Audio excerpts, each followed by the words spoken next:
How many people have you seen in the last 2 weeks? How many of those contacts were absolutely necessary? Given our current situation with COVID-19, I felt that it was necessary to discuss with you action steps that we can be taking. Given the extensive research and my degree in public health, I will be discussing with you why we should be taking the measures asked of us more seriously and practice social distancing to slow the spread of infectious diseases.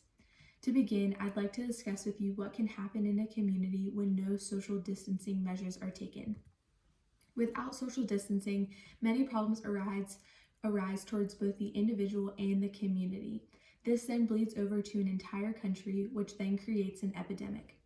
As defined in a 2012 study, an epidemic is controlled by how high the infection rate is and the duration of the infection.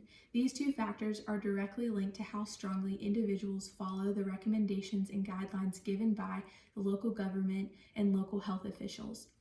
Without social distancing recommendations, your personal risk increases of catching the disease or increasing the spread of the infection. Secondly, the overall epidemic worsens, and as many people say, flattening the curve becomes impossible. We increase our curve so much that the healthcare system cannot keep up with the burden that is created, and overall the curve of how many new cases form each and every day becomes too much to tackle.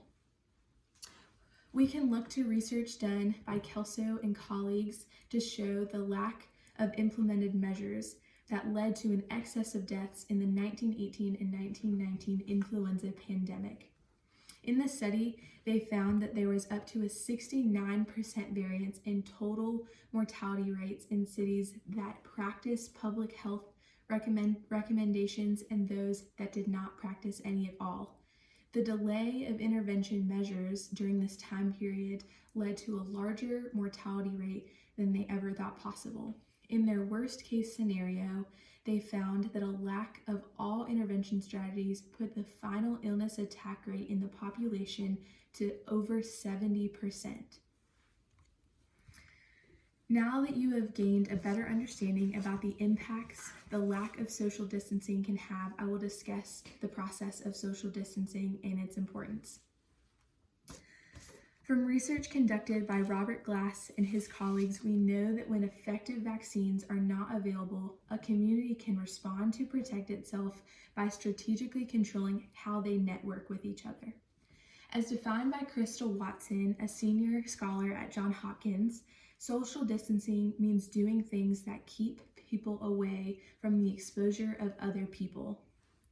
This looks like school closures, banning large public gatherings, and the encouragement to keep a physical distance when you're in public or to entirely stay home. Chicago epidemiologist Dr. Emily Landon backs this research by stating that social distancing is the most effective tool that communities have to control a disease in place of adequate healthcare treatment and medical supplies. As outlined by USA Today, guidelines include many of the following as listed on this slide, including staying away from nursing homes, limiting social visits, as well as practicing proper hygiene and disinfecting surfaces that you touch every day. Now that we have discussed the proper implementations of social distancing, we will talk about how greatly social distancing can benefit a community and even larger, an entire nation. The benefits of social distancing go beyond measure. The impacts are essential for us to stay healthy and keeping those around us alive. Watch this short video on how much impact you as an individual have.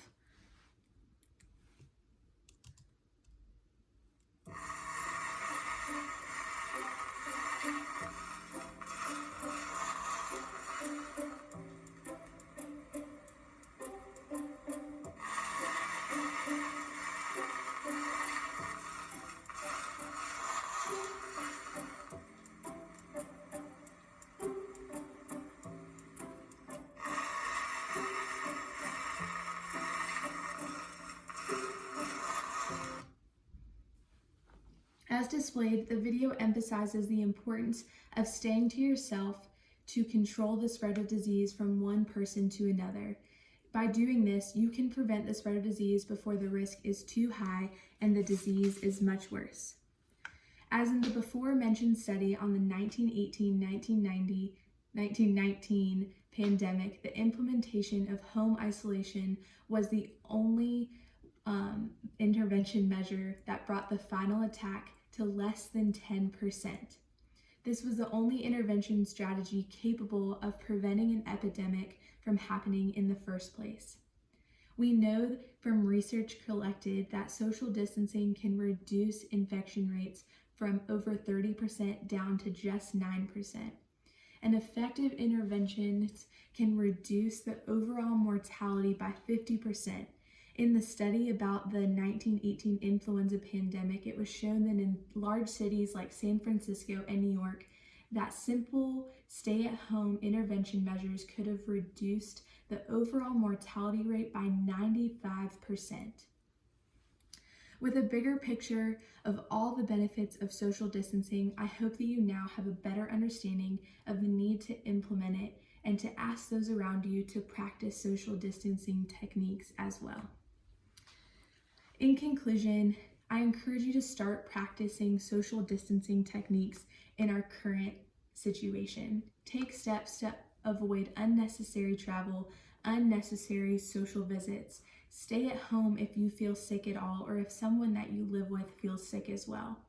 Practice good hygiene like washing your hands and cleaning surfaces that you touch every day, including your car, your phone, your computer, doorknobs, your refrigerator, things of that nature. I hope that the evidence presented today has made you reflect on the impacts of not only taking necessary measures, but understanding the steps to move forward and realizing the benefits it can have towards you as an individual, your friends, your family, and your loved ones. As young people, we have a lot of influence on those around us and in the world as a whole, and even in our day-to-day interactions. So I urge you to consider practicing social distancing in this current situation. And lastly, I will end with the words of Dr. Emily Landon, the chief epidemiologist in Chicago. At the end of social distancing, it will feel like it was for nothing. And that's because the nothingness means that nothing bad happened to you or your family.